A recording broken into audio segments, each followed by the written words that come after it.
नमस्कार, मैं अमरजीत कुमार कक्कू अपने सहयोगी अनुराग आनंद के साथ टुडे न्यूज लखीसराय के लिए आज मैं एक ऐसे शख्सियत से मिलाने वाला हूँ आपको जो 2000 के दशक में भोजपुरी इंडस्ट्रीज में बहुत तहलका मचाया था। यूपी और बिहार की शायद ही कोई महफिल रही हो जहाँ इनके गानों के बगैर वो महफिल सजी हो। आपको याद होगा, ए राजा मत रहा दूर परवल बेचे जाए भागलपुर और आइल मोरे राजा लेके बैंड बाजा। नाम तो आपको याद आ गया होगा। वही शख्सियत, शानदार शख्सियत भोजपुरी इंडस्ट्री की आज हमारे साथ हैं देवी जी। देवी जी, सबसे पहले आपका स्वागत है टुडे न्यूज लखीसराय में। बहुत बहुत शुक्रिया, थैंक यू सो मच। अच्छा, आज जो कि निजी कार्यक्रम है सोढ़ा के अंदर आपका कैसा लग रहा है यहाँ के आपको? बहुत अच्छा लग रहा है और हम लोग अभी थोड़ी देर पहले ही आए हैं और अभी थोड़ी देर में शो में जाने वाले हैं, तो ज़्यादा पता चलेगा। ऑडियंस में जाएंगे तो पता चलेगा कैसा है सोढ़ा का। और एक और चीज़ मैम कि जो भोजपुरी इंडस्ट्रीज में लोग मानते थे कि शारदा सिन्हा जी के बाद जो ट्रेवल थी आपकी आवाज़ में, जिस तरह की पॉपुलैरिटी थी 2000 के दशक में, उसके बाद ऐसा क्या रहा कि आप आउट ऑफ मार्केट हो गई एकदम से?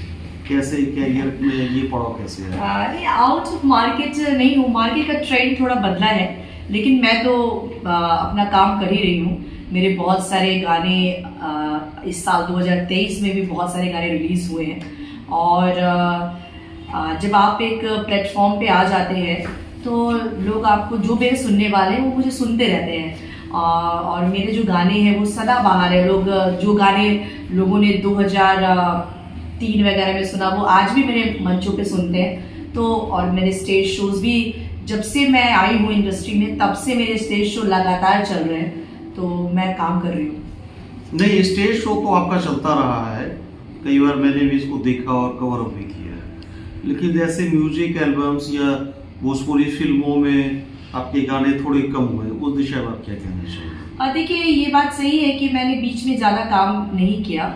उसका एक रीज़न था कि मैं बहुत चूज़ी हूँ और मैं जब गाने मुझे जब पसंद आते तो ही मैं गाती हूँ। और मैं अदर काम भी कर रही हूँ। मेरा एक आश्रम भी है, देवी म्यूजिक आश्रम के नाम से, ऋषिकेश में, तो उसको भी मैं रन करती हूँ। वहाँ पे पूरे वर्ल्ड से लोग आते हैं और वहाँ संगीत की शिक्षा दी जाती है, साथ ही साथ मेडिटेशन, योगा, जो चीज़ें लाइफ को अच्छी है वो उसमें भी मैं लगी हुई हूँ।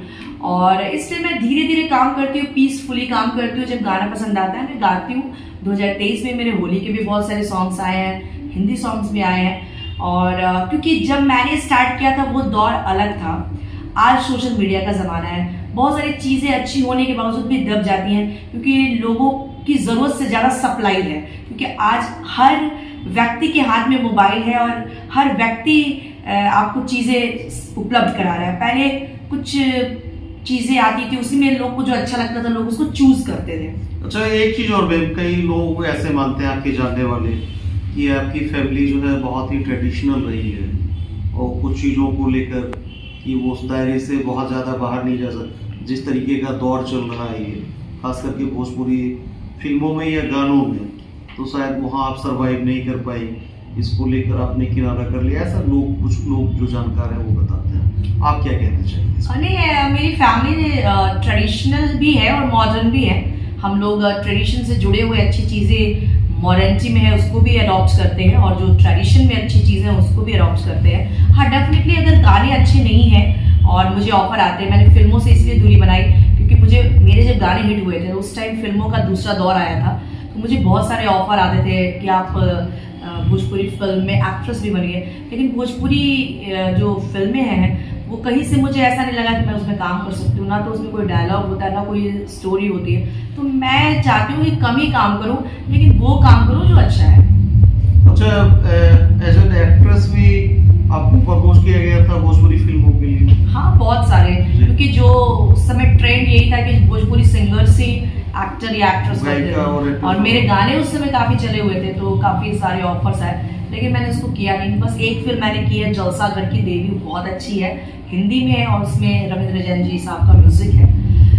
तो बस अच्छा करना चाहती हूँ, उससे थोड़ा कम करती हूँ। अच्छा, एक चीज और है मैम, अभी ये कल की खबर है, ये भास्कर.com की खबर है। Bhojpuri singer Devi will make 7 rounds with her boyfriend from Brazil. We will make life partner. Bhojpuri गायिका देवी जो है ब्राजील ये के कल का है न्यूज? कल का 22/2/2023 की है। अच्छा। और कल की खबर है कि वो 7 फेरे लगाएंगी ब्राजील के एक बॉयफ्रेंड के साथ। इस पर क्या कहना चाहिए, क्योंकि आपके जो बहुत बड़े फैन फॉलोइंग है वो आपके बारे में सर्च करते रहते हैं, वो जानना चाहते हैं, उस पर आप क्या कहना चाहिए? नहीं, ये तो बात सत्य नहीं है कि मैं शादी करूंगी। हाँ, वो मेरे एक ब्राजील के मेरे फ्रेंड रहे हैं जिनके साथ मेरी दोस्ती थी, लेकिन अभी ऐसा कोई शादी का प्लान नहीं है और अभी हम लोग उतने ज़्यादा टच में भी नहीं है, तो कह सकते हैं कि हम लोग फ्रेंड बने, लेकिन अब उस तरह से फ्रेंड नहीं है।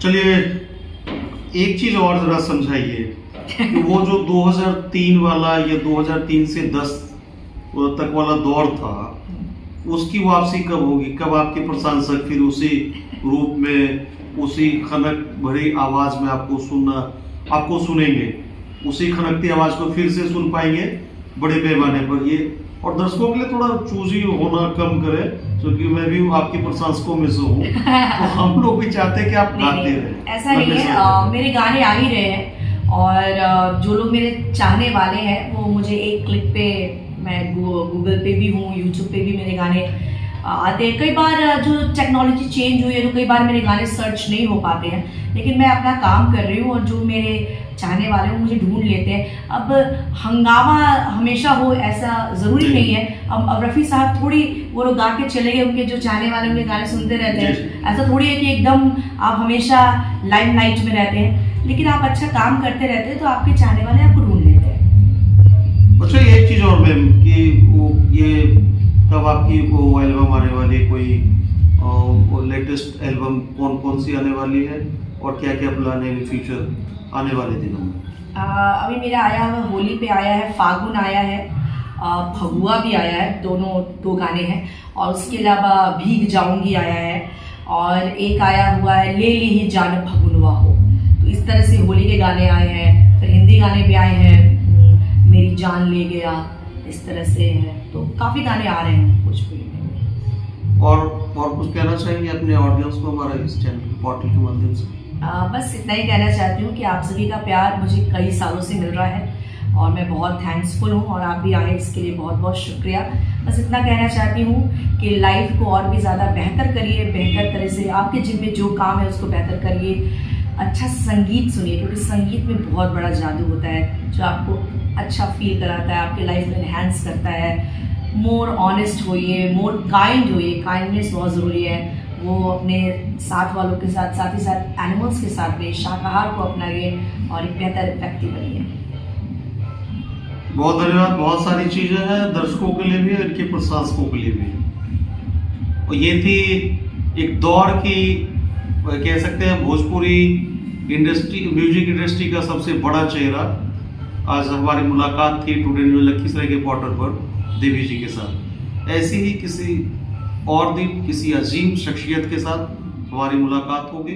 फिलहाल बहुत